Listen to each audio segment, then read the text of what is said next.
Isaías capítulo 2, versículo 1. Lo que vio Isaías, hijo de Amós, acerca de Judá y de Jerusalén.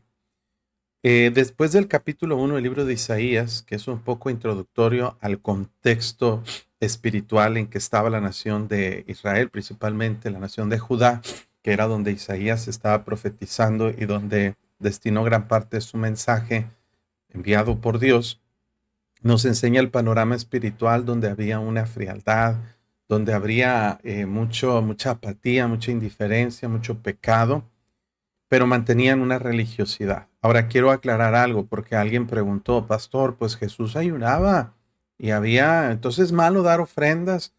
Nada de eso era malo. El problema con la nación de Israel es que querían utilizar la religiosidad para chantajear a Dios y pensando que si hacían algo bueno, las cosas buenas tapaban las cosas malas o que las cosas buenas que ellos hacían podían de alguna forma suprimir o reemplazar o de alguna forma compensar, es la palabra, las cosas malas. Y mire, es una tendencia natural del ser humano pensar, si yo hago cosas buenas, las obras buenas van a limpiar las obras malas, o las obras buenas van a suprimir o eliminar las obras malas. Eso es un error, y es un error muy ilógico, irracional. Si tú quiebras un vidrio de una casa o de un carro, tú no puedes decir, bueno, le voy a limpiar las llantas para que el vidrio se repare. Es ilógico, es totalmente absurdo ese pensamiento. El daño que se hizo ya está hecho. Y eso no se puede suprimir, no se puede borrar, no se puede quitar. ¿Por qué? Porque no hay nada que pueda cambiar lo que ya sucedió.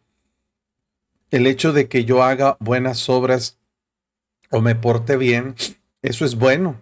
Qué bueno. Y era la instrucción y el reto para la nación de Judá. Pero eso de ninguna manera iba a resolver el problema del pecado cometido. Por eso Jesús dice, por eso Dios le dice al pueblo de Israel, primero deja de hacer lo malo, aprende a hacer lo bueno, restituye al agraviado y entonces, ya después que dejaste y detuviste y te apartaste, ahora sí ven y estemos a cuenta. Y entonces sí te voy a perdonar y ahora sí yo voy a limpiar tus pecados. Pero no son las meras obras ni la mera religiosidad. Ese pensamiento mucho sucede en el mundo.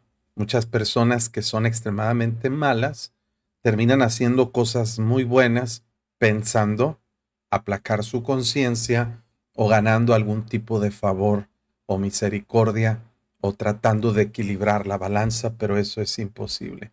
Usted por eso ve que tantos narcotraficantes, como lo era Pablo Emilio Escobar y otros muchos narcotraficantes de antaño, y bueno, antes era más que ahora, pero todavía sucede, que muchos narcotraficantes regalan y hacen muchas obras de caridad, construyen hospitales, construyen escuelas, regalan despensas, dan dinero a diestra y siniestra.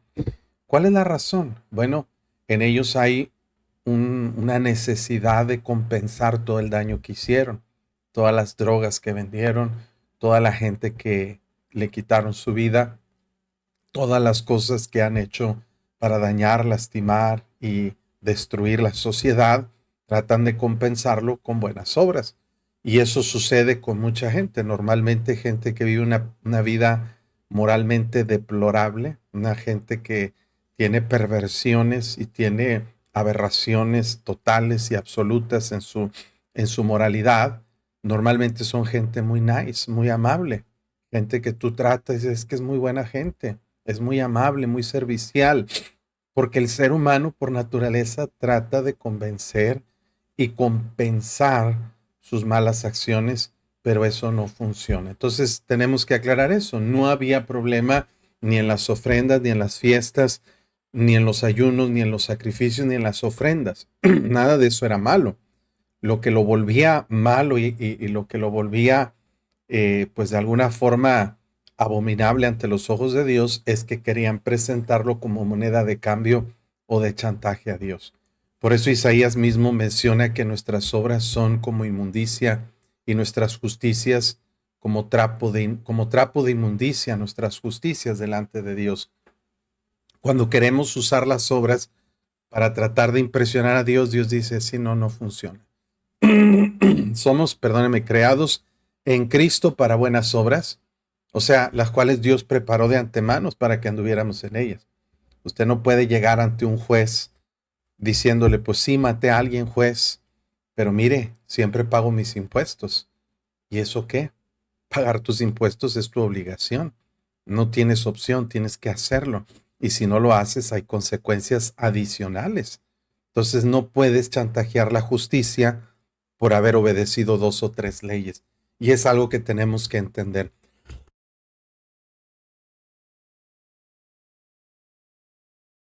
Perdón.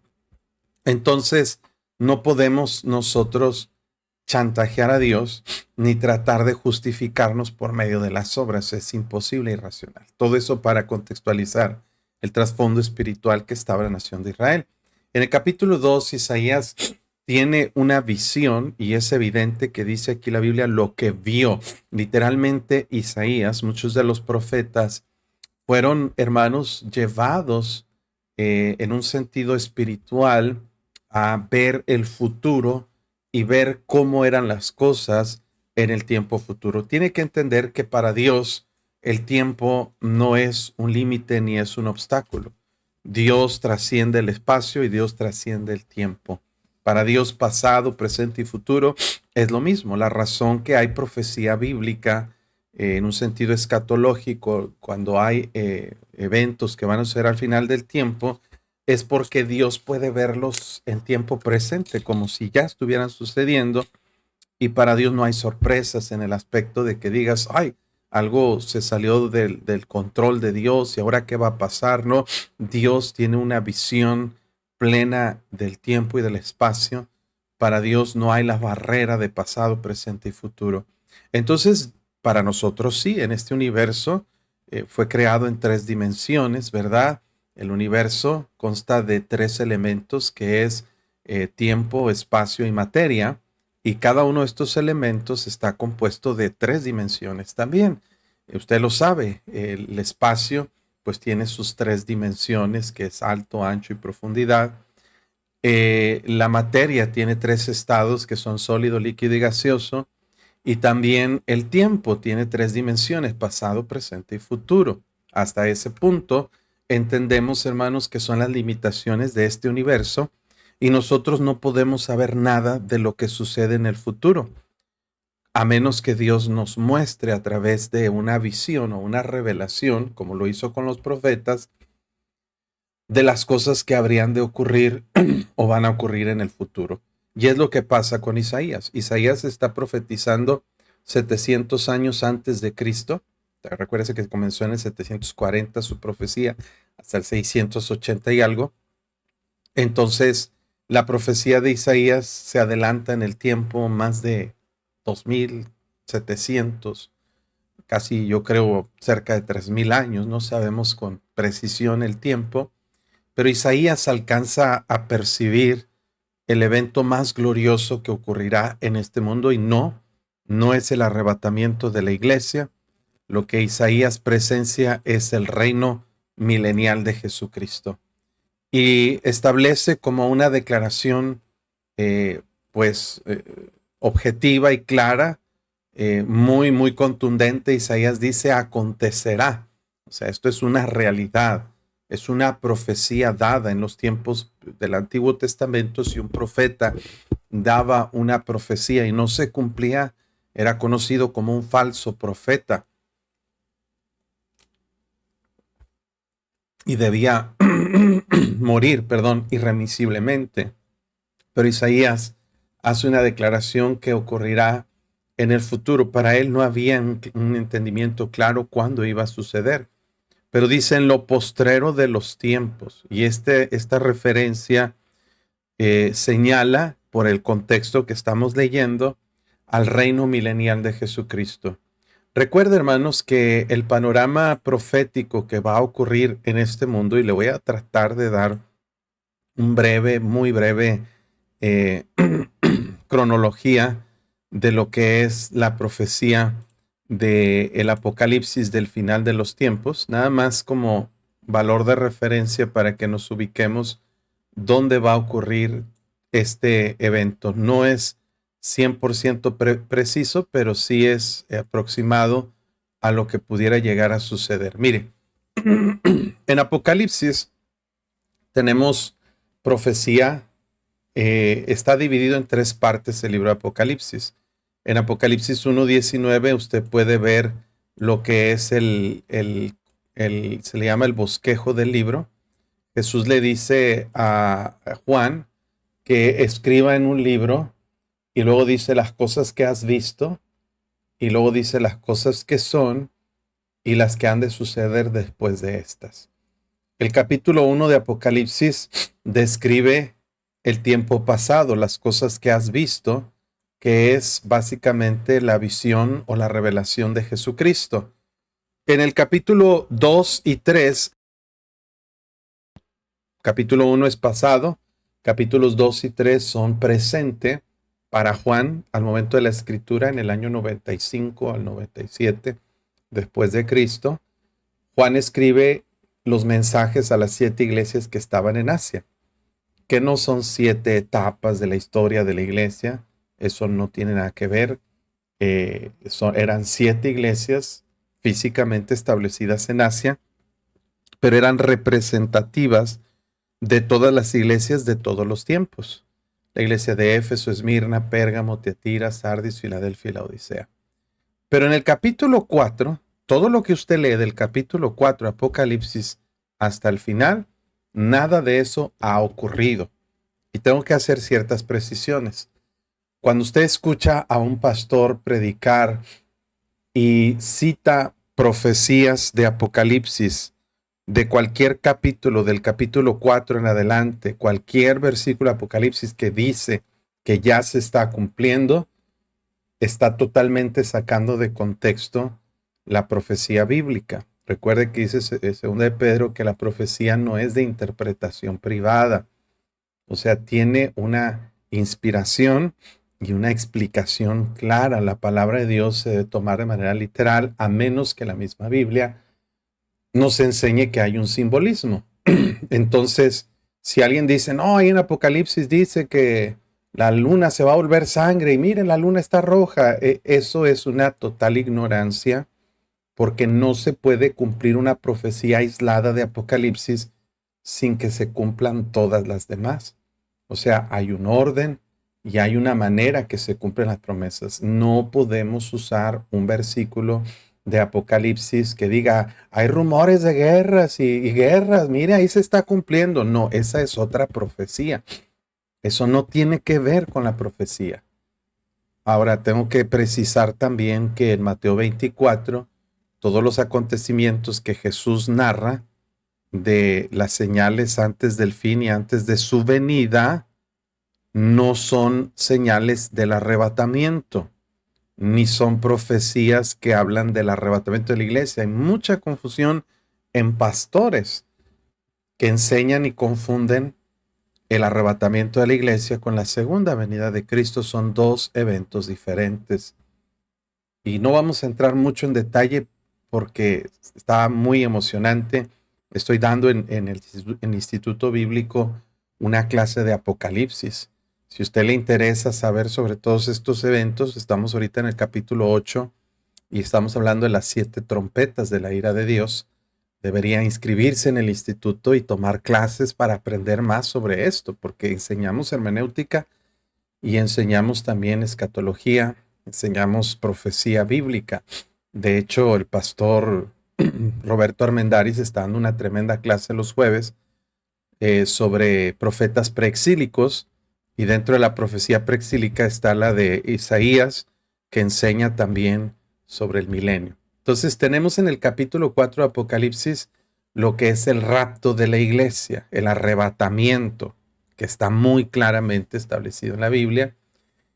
Y en después del arrebatamiento ya no está la iglesia y existen 7 años de gran tribulación que comprende un periodo del capítulo 4 hasta el 19 del libro de Apocalipsis. Y luego viene la segunda venida de Cristo. De ahí pues están los 7 sellos del Apocalipsis, las 7 trompetas y las 7 copas de la ira de Dios, que son 3 grupos de castigos que Dios trae sobre la humanidad. Es interesante que en Levítico Dios le dice al pueblo de Israel y en Números que si ellos pecaban y no se arrepentían, Dios dice, los castigaré 7 veces más. Y dice, y si aún así no se arrepienten, los castigaré 7 veces más. Y 3 veces Dios anuncia juicio contra su pueblo para traer y provocar un arrepentimiento. Y es interesante que eso sucede durante los 7 años de gran tribulación. Los 7 sellos del Apocalipsis, los 7 sellos traen juicios a la tierra y el séptimo sello desencadena 7 trompetas que son juicios, pues por así decirlo, 7 veces más grande que los primeros 7 sellos.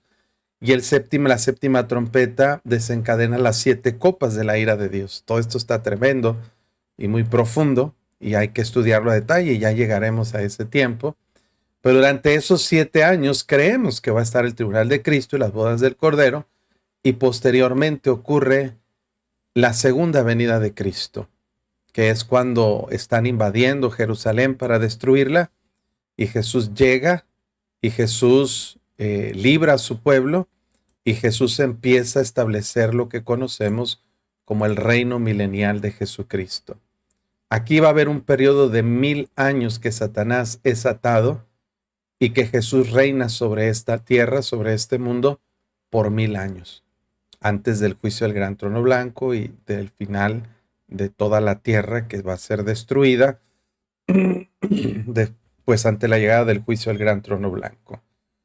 Pero hay un periodo de 1000 años que Dios promete a la nación de Israel, donde Israel será nuevamente la capital del reino de este mundo, donde Cristo mismo estará gobernando desde ahí, desde lo que es la ciudad de Jerusalén. Y a este evento profético se refiere el capítulo 2 del libro de Isaías y los capítulos 2, 3 y 4 también. Acontecerá en los postreros tiempos, se refiere a este espacio particular de profecía, que será confirmado el monte de la casa de Jehová, la ciudad de Jerusalén, que está sobre un monte, como cabeza de los montes, es decir, se establecería como un líder mundial, como la capital mundial. Hasta este tiempo Israel no ha recuperado esa gloria y ese reino que tuvo en algún momento durante los días de Salomón, pero aquí tendrá esa función como capital del mundo. Por eso es muy importante que usted entienda que un cristiano no debe atacar a la nación de Israel, ni debe practicar un antisemitismo, odio a los israelitas, odio al pueblo escogido de Dios, porque todavía Dios tiene planes para ellos. Y por más que maldigas a Israel y por más que trates de odiar a los israelitas o pues a los judíos, pues Dios los va a tomar como una potencia mundial y va a reinar desde Israel nuevamente. Y será exaltado sobre los collados y correrán a él todas las naciones. Hoy en día la capital del mundo es Estados Unidos, la nación más poderosa del mundo, y no podemos discutir eso porque políticamente y económicamente, incluso militarmente, son la nación más poderosa y más grande del mundo. Pero en el milenio lo será el país de Israel, la nación de Israel.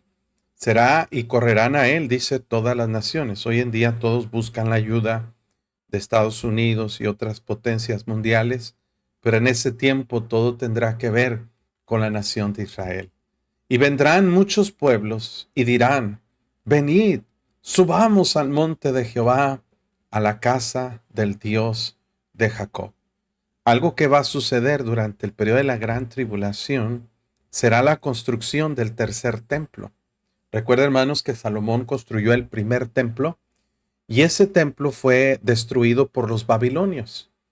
Pero después de la deportación de Babilonia, 70 años después, el pueblo de Israel se le permitió regresar por Ciro, rey de Persia, pero antes se permitió que regresaran a reconstruir la ciudad y la primera tarea que hicieron fue reconstruir el templo de Jerusalén bajo el liderazgo de Esdras. Después Nehemías viene para reconstruir los muros y la ciudad en general. Y entonces ese es el segundo templo. Ese templo, hermanos, fue también hasta cierto punto deteriorado por la invasión de varias potencias, entre ellas los griegos y los romanos, pero permaneció en pie. Herodes hizo una remodelación del templo para repararlo y dejarlo en su mejor esplendidez, pero seguía siendo el segundo templo. Ese templo en el año 70, después del año 70 después de Cristo, un capitán del ejército que vino llamado Tito, invade a Jerusalén y destruye completamente la ciudad y destruye el templo de Jerusalén. Y como Jesús anunció, no quedaría piedra sobre piedra sin que todo fuera derribado. Efectivamente, el templo de Jerusalén fue derribado.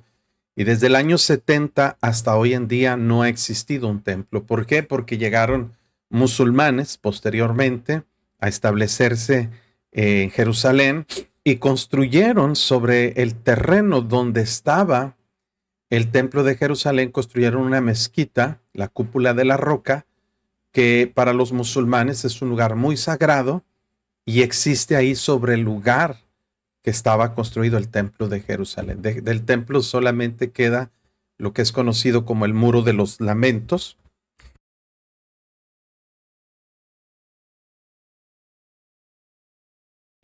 Perdón, me pegó el estornudo. El Muro de los Lamentos es lo que queda como residuo del segundo templo, pero ahorita no existe el templo. Ahora, los judíos tienen ya el proyecto para la reedificación del tercer templo, tienen los planos, tienen el dinero, tienen los oficios sacerdotales, las vestimentas, y lo único que faltaba recientemente era que pudieran producir ganado de vacas alazanas, vacas rojas, porque eran necesarias para ciertos rituales y sacrificios que se llevaban a cabo en el templo, pero ya lograron genéticamente producir ganado de vacas alazanas y efectivamente, hermanos, ellos tienen todo listo, todo listo para poder construir el templo. Estuve en una conferencia donde había unos generales del ejército israelí y se les preguntó, de hecho yo mismo pude hacer esta pregunta y les dije, ¿cuánto tardarían en construir el templo teniendo las condiciones? Dijo, en 3 meses podemos construirlo o hasta menos. Tenemos los recursos, tenemos todo el plan, todas las maquetas, todo hecho. Ellos declaran que ya tienen todo el mobiliario, incluyendo el arca del pacto. No sabemos si es cierto, pero ellos dicen que ya tienen todo listo. Lo único que necesitarían es el terreno. Y el terreno es donde está la cúpula de la roca, pero eso va a suceder durante la gran tribulación y el anticristo va a propiciar evidentemente un acuerdo de paz donde se va a permitir la reconstrucción del tercer templo. Pero para que todo suceda, tiene que haber la construcción del templo, no antes del arrebatamiento, no necesariamente, puede suceder antes, pero no necesariamente. El caso es que va a haber un templo y se menciona un templo en las profecías. Cuando Juan escribe Apocalipsis no existía el templo, ya había sido destruido hacía 25 años atrás. Entonces, Juan estaba consciente que no había templo, pero él cuando estuvo presente en la visión, él vio el templo y él nos cuenta que el templo era medido y que el templo estaba presente ahí en el cumplimiento de las profecías del Apocalipsis. Pero dice, hermanos, que aquí vendrán muchos pueblos y habrá una situación muy, muy especial en Israel que todos querremos o querrán ir, querremos ir, porque ahí estaremos con el Señor, para adorar y para estar en la casa del Dios de Jacob, de nuestro Dios, al que nosotros adoramos, al que nosotros servimos. Y mire que dice ahí, nos enseñará sus caminos y caminaremos por sus sendas, porque de Sión saldrá la ley y de Jerusalén la palabra de Jehová, la fuente de autoridad, de guía política, espiritual, religiosa, financiera, todo saldrá de ahí, de Jerusalén, de Sión, de ese monte sagrado, donde establecerá el Señor Jesús su reino. De ahí vendrán las instrucciones y todo lo que implica el gobierno para este mundo. nos enseñará sus caminos, habrá una ley, habrá una religión, habrá solamente un rey, un líder, un salvador, que es el Señor Jesucristo, que estará reinando sobre nosotros. Y mire, dice, y juzgará entre las naciones durante el tiempo del reino milenial de Jesucristo. Habrá naciones, las naciones serán gobernadas, según nos dice el Nuevo Testamento en la revelación progresiva, que quienes estarán reinando durante el milenio serán aquellos que le sirvieron. La iglesia es el organismo al que se le promete exclusivamente reinar con Cristo por 1000 años. Y es una promesa que es dada a la iglesia local. Fíjese, hermanos, es dada a la iglesia local. Cuando Jesús establece la iglesia, Él promete que nosotros reinaremos con Él, que nosotros que tendremos o que tengamos capacidad, recibiremos autoridad sobre naciones. Eso es lo que el Señor Jesús promete. Todo el mensaje de Juan el Bautista era que el reino de los cielos se ha acercado. Pero cuando Jesús empieza su ministerio, le preguntaban sobre el reino del Mesías, el reino de los cielos, el reino de Dios. Y Jesús dice, el reino de Dios ya llegó, ya está entre vosotros. Y lo ilustra muchas veces como algo que ya comenzó con el establecimiento de la iglesia, y lo compara con una semilla de mostaza, que es la más pequeña de las semillas, pero cuando crece se vuelve árbol y llega a ser tan grande que las aves vienen y hacen sus nidos sobre ellas. Establece también, hermanos, o lo compara el reino de los cielos con medidas de levadura que se van expandiendo eventualmente y lentamente hasta llegar a ser una sola masa. Todo lo que Jesús enseñó sobre buscar el reino de Dios, sobre ser aptos para el reino, todo eso es un mensaje que apunta a ese periodo de tiempo en que Jesús volvería a este mundo para establecer su reino aquí, y nosotros vendríamos con Él para establecer el reino de Cristo y reinar sobre este mundo por 1000 años. Esta es la promesa que nosotros creemos. Reprenderá, dice, a muchos pueblos. No habrá una sociedad perfecta en el aspecto de que la gente será perfecta, pero sí habrá un orden establecido por el Señor Jesucristo, un orden establecido, hermanos, para poder mantener la paz. Y volverán, dice, sus espadas en rejas de arado. Qué interesante. Dice, y sus lanzas en hoces. No alzará espada nación contra nación, ni se adiestrarán más para la guerra. Hoy en día, hermanos, tenemos el presupuesto de las naciones más alto que se ha destinado jamás a lo que es la guerra, lo que es las defensas militares de cada nación. Además, la nación de Israel, su presupuesto anual para guerra, para su presupuesto militar, para defensa, es de más de 1000 billones de dólares. Billones, son millones de dólares. Es decir, hermanos, que eso abarca, hermanos, más que las primeras otras 4 potencias que hay en el mundo después de Estados Unidos juntas. El presupuesto de Estados Unidos, hermanos, en gran medida está destinado a lo que es ejércitos, armamentos, defensas, estrategias militares, fuerzas armadas, y muchas naciones, incluyendo ahora, por ejemplo, vemos Venezuela, que se ve amenazada por una invasión posible de los Estados Unidos, y Nicolás Maduro trata de proyectar el presupuesto que tiene para defensa militar, y mencionó varios miles de soldados que son financiados por el Estado, armas y tanques y todo eso, que, bueno, no sé qué exactamente es su armamento militar, pero imagínense cuántos millones y millones y millones de dólares están siendo destinados a proteger a las naciones, y luego el fortalecerse militarmente, nada más para decirle a otros, hey, yo tengo la capacidad de destruirte. Rusia expone su armamento militar y nuclear. Corea del Norte expone su armamento, que quién sabe si sea cierto y funcione. Hasta Irán se jactaba mucho de sus ojivas nucleares. y por eso lo invadieron, ¿verdad? Por estar alardeando tanto de tanta potencia militar y pues se le acabó todo, ¿verdad? Pero Rusia y China, las primeras tres potencias, Estados Unidos, Rusia y China y Rusia, son las naciones más armadas y con más presupuesto militar.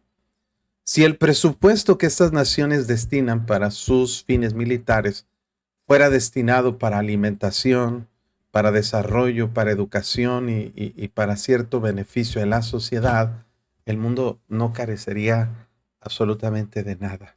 Tendríamos una nación completamente estable, pero el problema es que gran parte del presupuesto se va a seguridad, tanto interna como externa. Y Dios dice que durante el periodo del milenio, todo el presupuesto que estaba destinado para fines militares va a desaparecer. No va a ser necesario. Ya no va a haber guerras, no va a haber conflictos, no va a haber más situaciones de amenazas hostiles de países contra otros, porque cualquier alteración del orden será una ofensa en contra del Rey de Reyes, que es el Señor Jesucristo, quien estará gobernando. Y recuerde cómo Él establece su reino. En capítulo 19, se levantarán todas las naciones contra Israel para destruirla, pero Jesús llega y los derrota y los destruye a todos con la espada que salía de su boca, una espada de dos filos, que nada más con su palabra destruyó todo ese ejército, destruirá ese ejército. Y esa tremenda batalla de Armagedón, hermanos, será una batalla épica, una batalla, en realidad ni siquiera será una batalla, será una aniquilación, porque Jesús nada más con su presencia destruirá a todos los que se rebelan y tratan de levantarse contra la nación de Israel. Por eso tenga cuidado de qué lado está, porque los enemigos de Israel son enemigos de Dios y no quiere usted estar de ese lado. No quiere, no se deje influenciar por aquellos medios de noticias que exclusivamente son antisemitas y que tratan de desvirtuar todo lo que hace el Estado de Israel para su conservación y su preservación. No son una nación perfecta, cometen errores, sí, le dispararon una ambulancia, pero no es motivo para que nos volquemos contra ellos, ni tampoco para que nos volvamos enemigos del pueblo de Dios.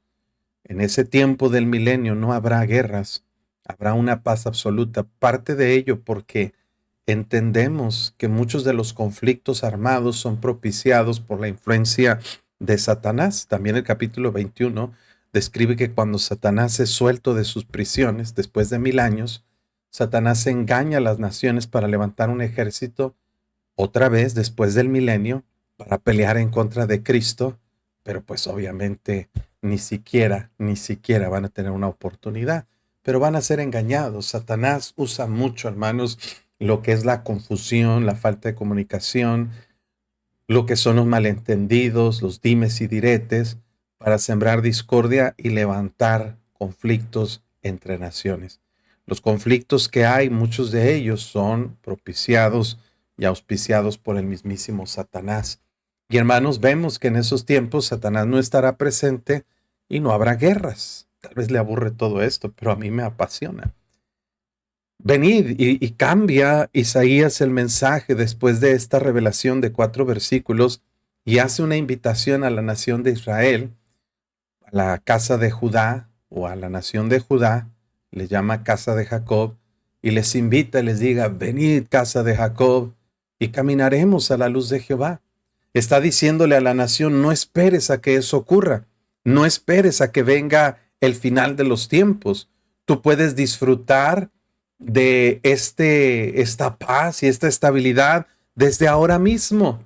Por eso Jesús dice que el reino de los cielos ya ha comenzado, porque Jesús quiere establecer su dominio sobre este mundo, pero no a la fuerza. Él quiere hacerlo a través del amor y a través de la predicación del evangelio. Por eso pone su ejército sobre esta tierra, que es la iglesia, para ir por todo el mundo y predicar el evangelio a toda criatura. Cada vez que una persona que es salva, que es ciudadano, porque la Biblia dice que somos ciudadanos del reino de los cielos, nuestra ciudadanía, dice Filipenses 3:20, está en los cielos, de donde también esperamos al Salvador, al Señor Jesucristo. Usted y yo somos ciudadanos del reino de los cielos. Dios nos nombra a nosotros embajadores. En 2 Corintios 5:20 dice que somos embajadores de Dios y que nosotros somos llamados a rogar a este mundo a reconciliarse con Dios.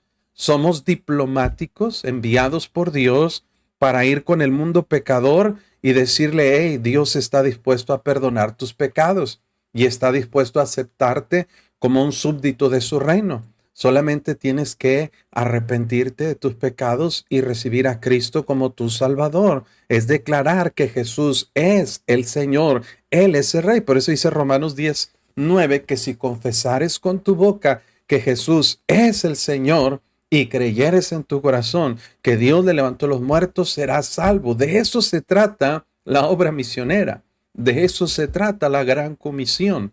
La iglesia entendiendo su papel en este mundo para comenzar, para extender y establecer el reino de Dios en este mundo, uno a uno, vecino a vecino, conocido a conocido, pecador a pecador, llevarle el mensaje de salvación y decirle, hay un Señor que va a reinar sobre este mundo y ese Señor quiere que tú seas súbdito de este reino, pero el problema es tu pecado.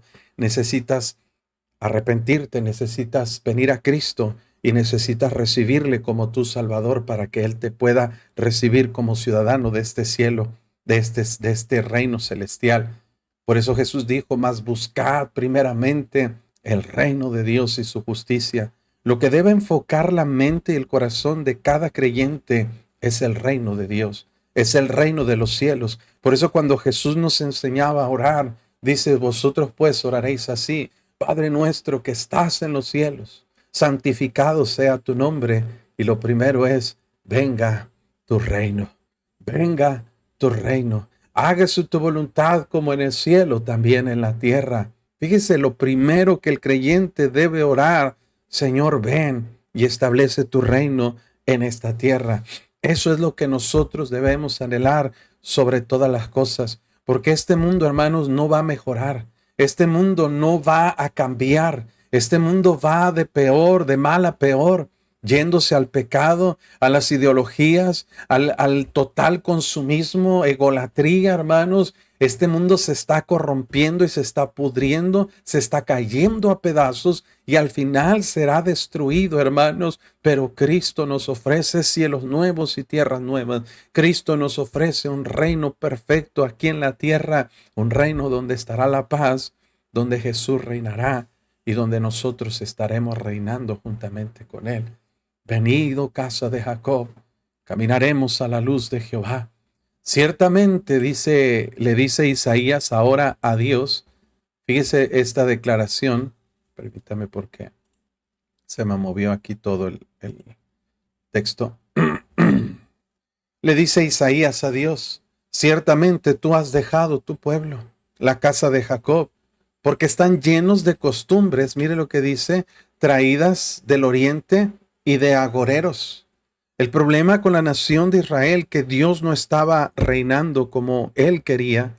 Bueno, el Mesías tendría que venir, pero no estaba propicia las condiciones para un reinado de Dios sobre Israel, porque Israel se había entregado a pecados, porque estaban llenos de costumbres traídas de oriente, refiriéndose a los babilonios, a los cananeos, a los filisteos y a todas esas naciones paganas que en lugar de convertirse al cristianismo o al judaísmo, como era lo que entonces predominaba, en lugar de convertirse al Señor, el pueblo de Dios se convertía a sus costumbres. Y eso sucede mucho también hoy en día. Por eso Dios le decía a Jeremías, conviértanse ellos a ti y tú no te conviertas a ellos. Porque el problema es que en lugar de la iglesia impactar el mundo con el evangelio, el mundo está impactando a la iglesia con sus costumbres y tradiciones.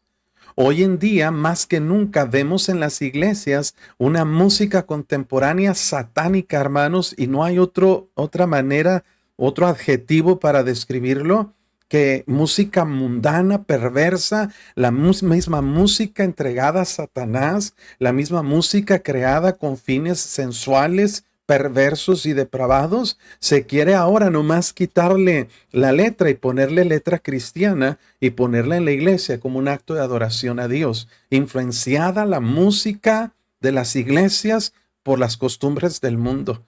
Y tenemos iglesias cantando rancheras, cumbias, rap, reggaetón, cristiano y toda esa bola de barbaridades que no pueden concebirse.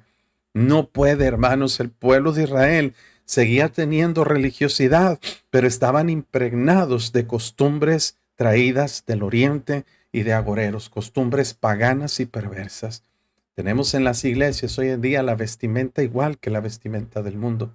Tenemos en las iglesias del mundo del día de hoy, hermanos, predicadores divirtiendo, entreteniendo, payasos, dando espectáculos, shows, un montón de risas, un montón de parodias, un montón de stand-ups, nada más dando rutinas graciosas, haciendo reír a la gente y la gente rascándoles el oído, encantados con ese tipo de liderazgo.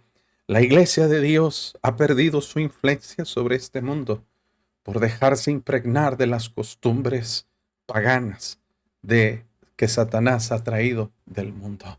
Hoy la iglesia ha perdido su sabor. Jesús les dijo y nos dijo, ustedes son la luz del mundo.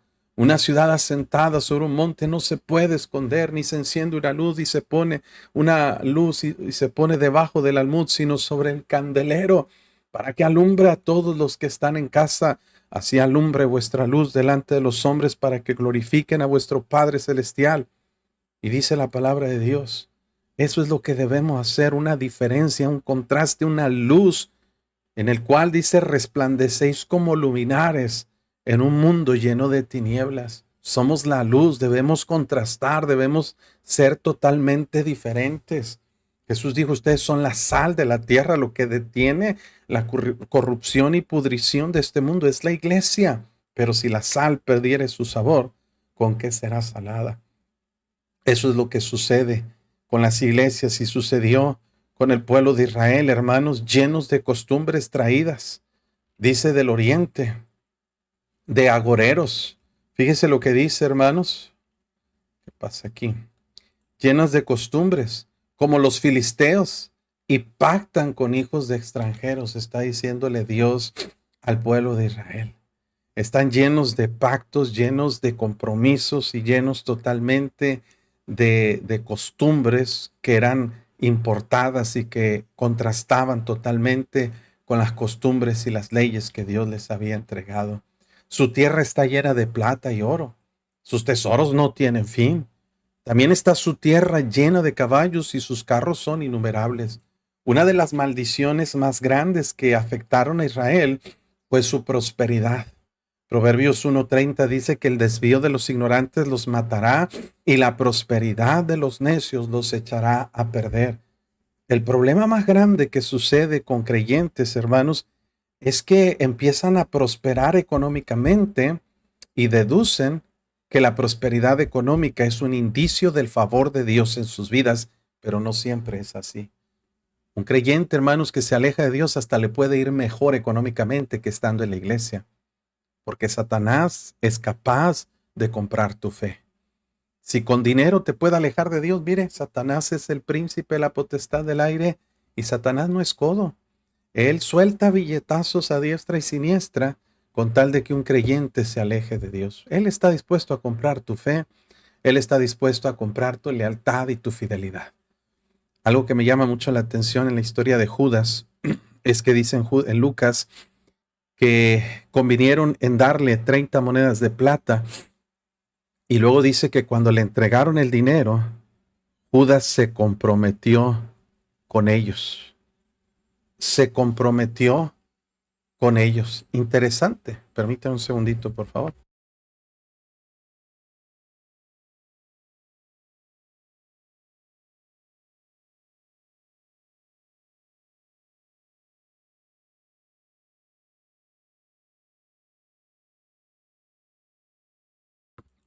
Judas se comprometió con ellos. Él no se comprometió con Jesús después de estar 3 años y medio con él en su ministerio. No tenía compromiso. Pero por 30 monedas de plata, Judas se comprometió. Y es lo que vemos en muchos creyentes hoy en día. Con la iglesia no tenemos compromiso. Vamos cuando queremos, cuando tenemos ganas, cuando tenemos tiempo, cuando me siento de buenas, voy a la iglesia. Pero si me siento mal, si estoy cansado, si estoy aburrido, si tengo otros compromisos, decido no ir a la iglesia. ¿Con qué facilidad los creyentes hoy en día tienen falta de compromiso a Dios y faltan a la iglesia? No hay importancia de estar en la iglesia. No le damos ninguna relevancia. A mí como pastor me frustra eso porque todos los domingos de mi vida yo he estado en la iglesia, hermanos, y nunca lo he tomado a la ligera, como decir, hoy no voy a la iglesia, ni de niño, ni de joven, ni de adulto, menos ahora de viejo. ¿Sabe por qué, hermanos? Porque yo he visto cómo la iglesia es la única esperanza de que crezcamos, maduremos y sirvamos y ejerzamos nuestros dones espirituales para alcanzar este mundo con el Evangelio. No hay otra manera. Mi trabajo secular no beneficia nada a la iglesia, a este mundo, ni al dominio de Cristo sobre la tierra.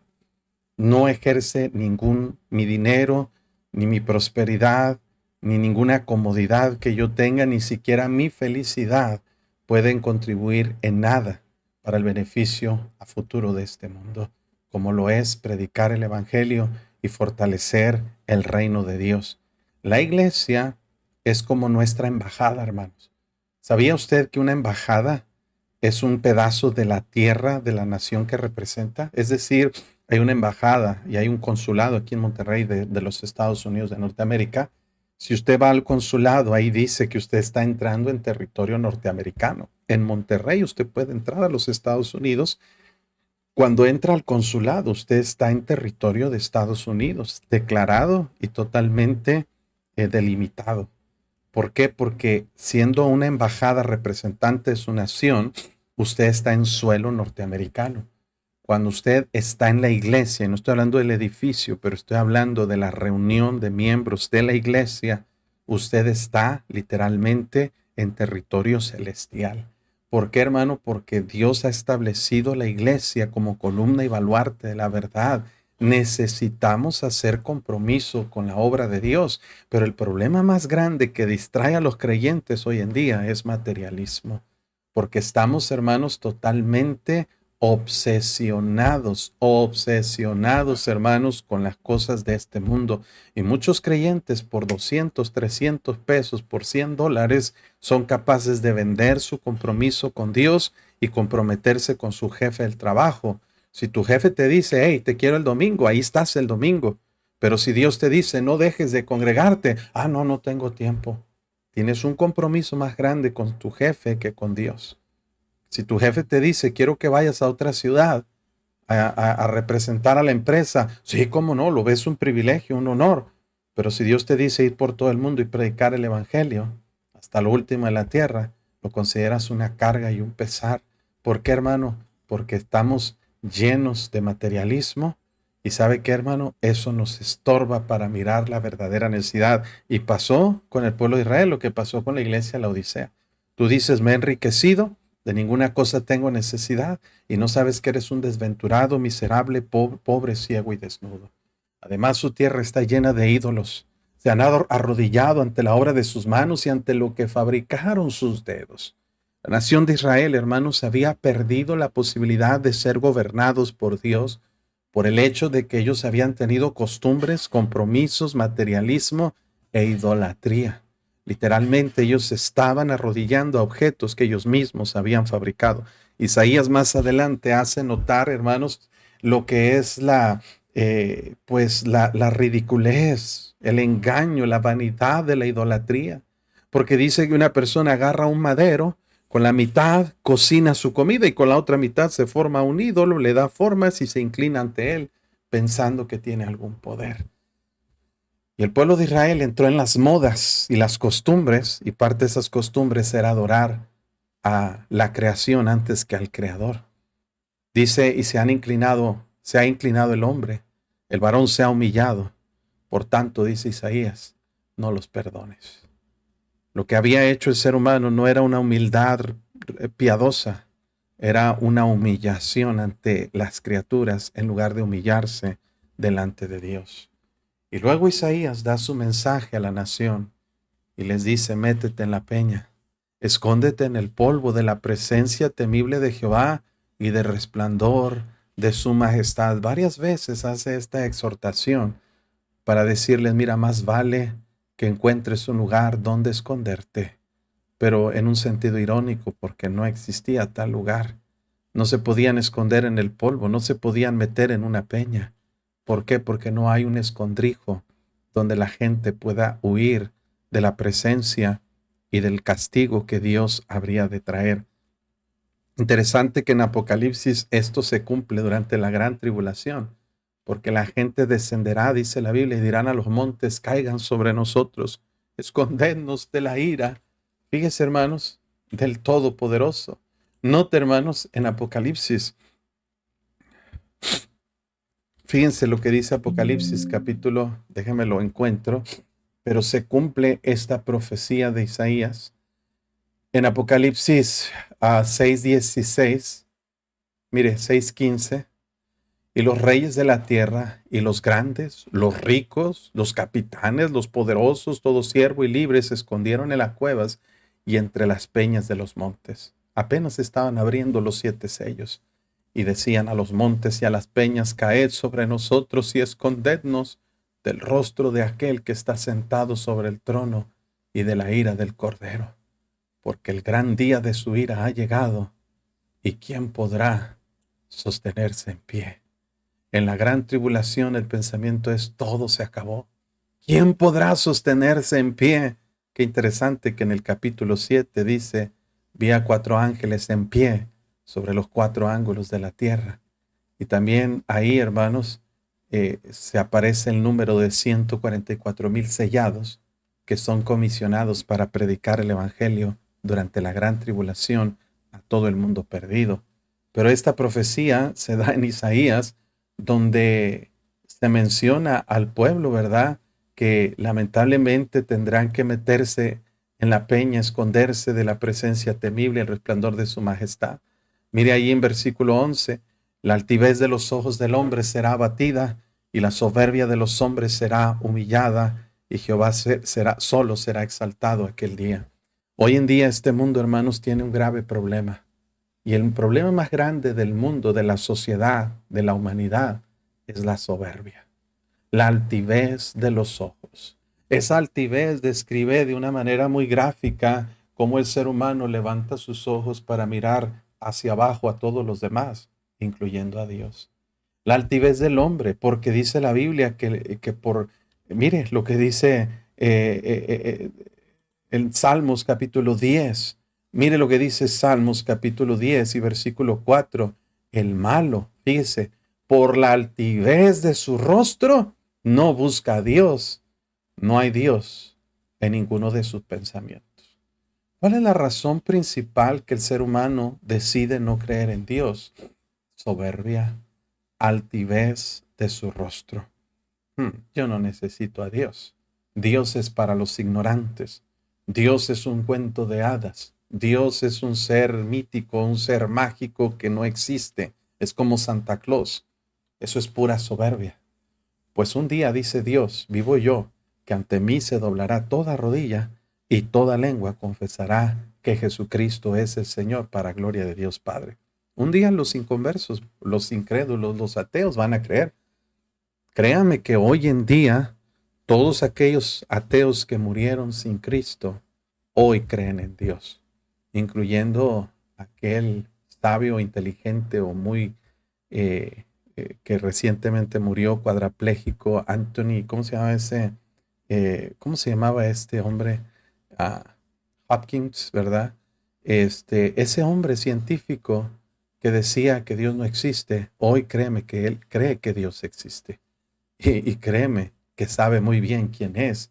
Y créeme que se ha arrepentido de haber rechazado su fe en él. Pero ¿sabe cuál es el problema? La altivez.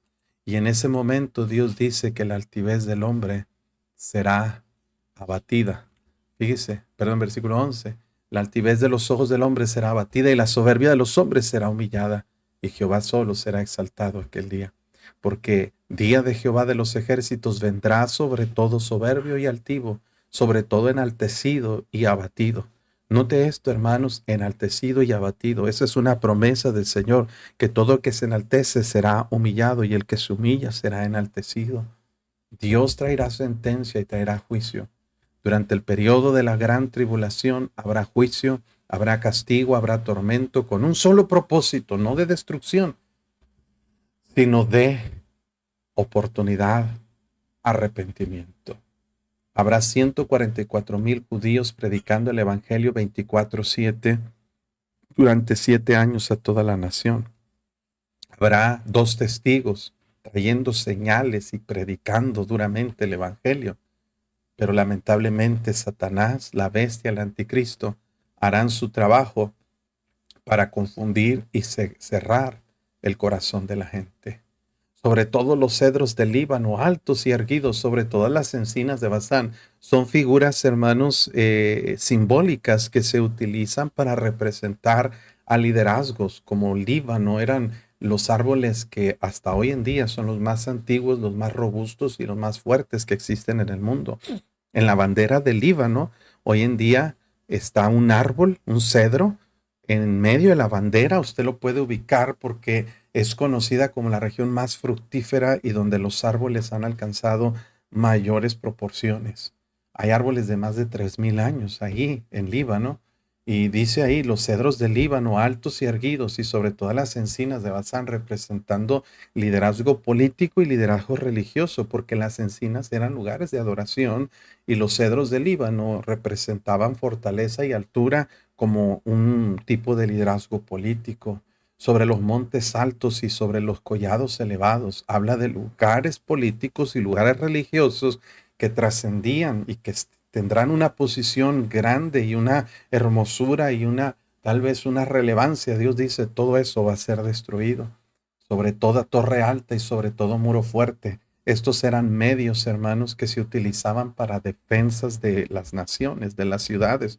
Se edificaban torres altas para supervisar y vigilar, y los muros fuertes como murallas impenetrables. Una muralla fuerte podía ser, hermanos, una garantía para la invulnerabilidad de una nación entera, como lo era Jericó y como en su tiempo fue Troya y otras ciudades amuralladas que eran indestructibles por sus murallas. Pero Dios dice, el juicio caerá y esas murallas caerán. Sobre toda nave de Tarsis habla de adelantos tecnológicos. Las naves de Tarsis eran barcos diseñados específicamente para atravesar todos los océanos del mundo conocido. Tarsis era la región de la península ibérica donde hoy en día está España. Y los viajes a Tarsis tardaban, hermanos, un promedio de 3 años para ir y regresar hasta Israel. Y Salomón tenía naves de Tarsis que era lo más avanzado en tecnología y era lo más grande en cuanto a lo que era movilidad marítima. Y luego sobre todas las pinturas preciadas, las obras de arte que siempre han existido y que han sido valoradas y apreciadas, lo que el ser humano tiene por más excelso, Dios dice, todo eso se va a destruir. ¿Por qué? Porque donde pones tu confianza, Dios se encargará de quitarlo para que entiendas que nada debe ocupar el lugar que le corresponde a Dios. La altivez del hombre será abatida, la soberbia de los hombres será humillada y solo Jehová será exaltado en aquel día. De eso se trata, hermanos. No es un deseo obsesivo de Dios por megalomanía, no. Es, hermano, la posición que le corresponde. Él es Dios, Él es Rey, Él no es una persona como nosotros. Él es un Rey soberano y su nombre debe ser exaltado, glorificado y debe ser temido y debe ser creído. No podemos poner a Dios como si fuera una persona que no merece atención. Y dice, y quitará totalmente los ídolos. Sí, un día la idolatría ya no existirá, ni en la mente, ni en el corazón, ni en la imaginación de los seres humanos. Y se meterán en las cavernas de las peñas, lo que decíamos de Apocalipsis, y en las aberturas de la tierra por la presencia temible de Jehová. Esta profecía será cumplida en Apocalipsis capítulo 6. Por el resplandor de su majestad, cuando Él se levante para castigar la tierra. Entonces comienza el capítulo con una esperanza. Cristo va a reinar sobre este mundo. Israel, Jerusalén, será la capital del mundo, tanto religiosa, política, financiera y espiritualmente. Pero el problema lo trae a la realidad. El problema de la nación hoy en día es corrupción, es pecado, es idolatría, es soberbia, es comodidad. Esos son los problemas que Dios va a juzgar y castigar no solo en Israel, sino en todo el mundo. Aquel día arrojará el hombre a los topos y murciélagos, sus ídolos de plata y sus ídolos de oro, que le hicieron para que adorase. Dice, todo ello van a entender, esto no es nada comparado con Dios, que lo van a ver, que lo van a conocer, van a ver sus ídolos, van a decir cómo fui engañado, cómo fui totalmente manipulado por estas costumbres y tradiciones que hasta nuestros mismos padres nos inculcaron. Pero tenemos que abrir los ojos para entender que solo hay un Dios verdadero. Y otra vez se meterán en las hendiduras de las rocas. Qué énfasis a esta actitud, porque serán los príncipes, serán los gobernantes, los príncipes, los nobles, los profesionistas, los empresarios más poderosos, estarán en las hendiduras de las rocas y en las cavernas de las peñas por la presencia formidable de Jehová. Aquellos que se creen intocables por su dinero, por su posición, por su fama y popularidad. No, mis amigos, nadie es intocable para Dios. Por el resplandor de su majestad cuando se levante para castigar la tierra.